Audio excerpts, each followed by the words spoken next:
Good evening, everyone. How are you?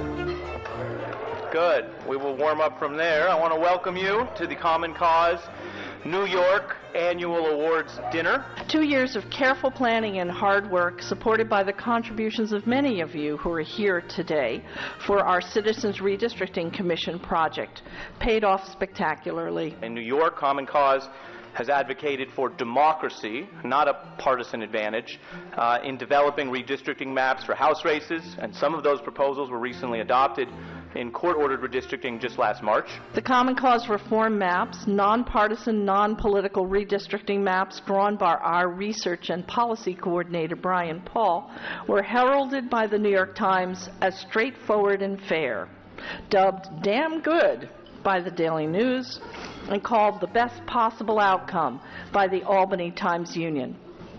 But I really can't describe to you how I felt sitting in a federal courtroom in Brooklyn in early March of last year, hearing the three-judge panel order all of the litigants to explain to the court why it should not just adopt the CommonCause district maps as the official congressional district map for the next decade.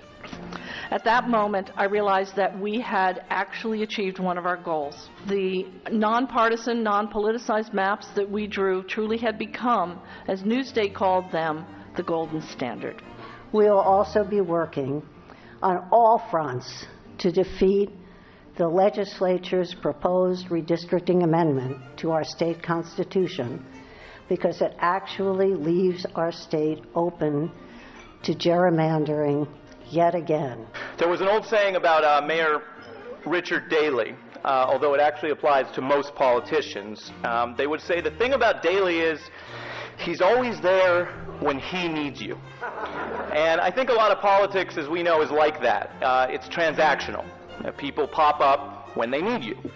I think CommonCause aims for something a little different. CommonCause tries to be there when democracy needs it. Certainly, I want to applaud CommonCause's unparalleled commitment to more transparent, accountable elections in government. And of course, these heroes and these defenders of our democracy are critical, because without your leadership and support, election protection nationwide could not have been possible. There's really one overarching goal here, which is taking our participation and making sure it actually matters so that our democracy actually works. I can honestly say that I am prouder of the work that we have accomplished in the past year at CommonCause New York than I am of almost anything else that I have been associated with. We looked out and we said, given the challenges of this year, how do we make sure that every voter has the right to vote and every voter is going to be protected in that right to vote? And CommonCause rose up and said, we will do what was done by People for the American Way in 2004, but was not done in 2008, and that's to help get some grassroots volunteers, in addition to our legal volunteers, to go out and to help protect voters at the polls. And they, with less than only about 4 to 5 months, were able to garner and put on the ground in several states over 2,300 grassroots volunteers, and that is a great accomplishment.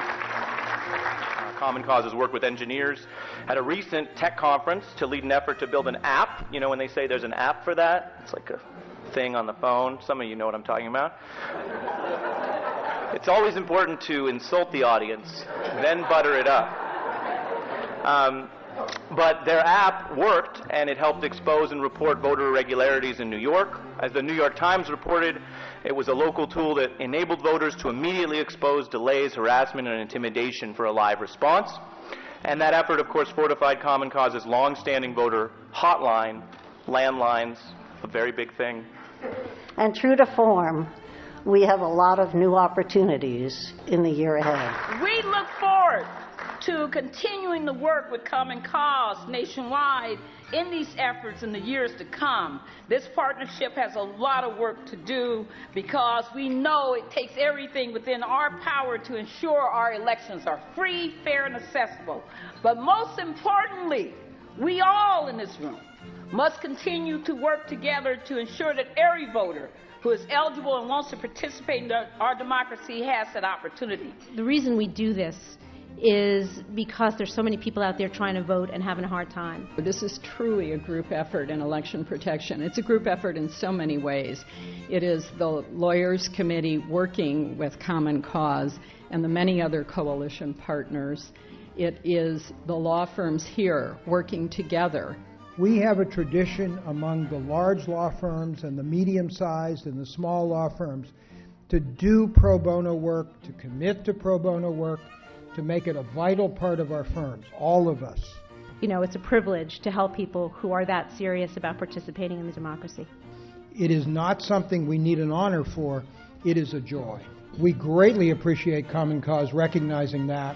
Common Cause will also be hard at work on securing passage of early voting in New York State and recruitment of better qualified and better trained poll workers, so we no longer feel like we're in a third world country when we go to vote.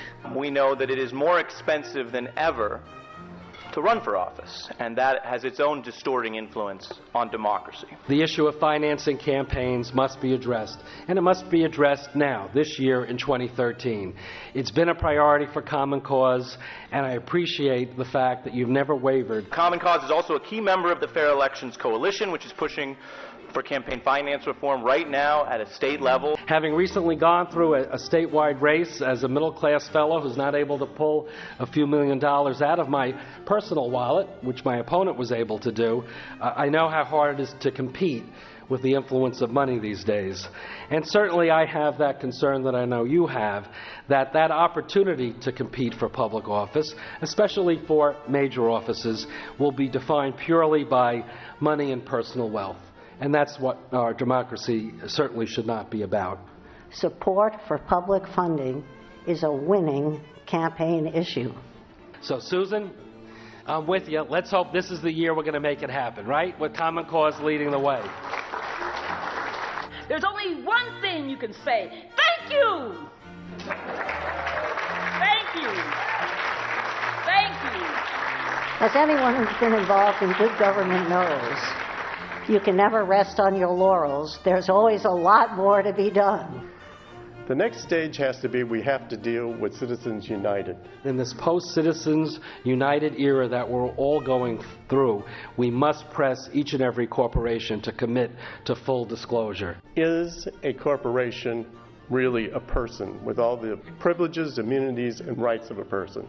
Now, quite frankly, I really support the position of the individual that said, I will believe a corporation is a person when Texas executes one. It's not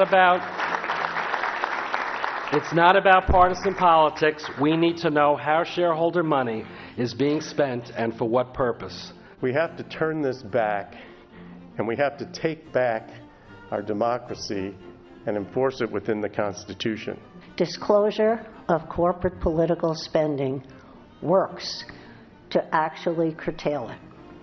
So this is something that is really in the future, and Public Citizen, Free Speech for People, Common Cause, and a number of other groups are really working on this. We did something that people forgot we knew how to do, and that was we fought back, and we fought back hard. It's the ability to struggle and fight for the right thing that counts. That is the greatest privilege and the greatest gift. As the noted cultural anthropologist Margaret Mead once said, never doubt that a small group of thoughtful, committed citizens can change the world. Indeed, it's the only thing that ever has. Each of you is part of that group. Stay involved, and thank you for coming.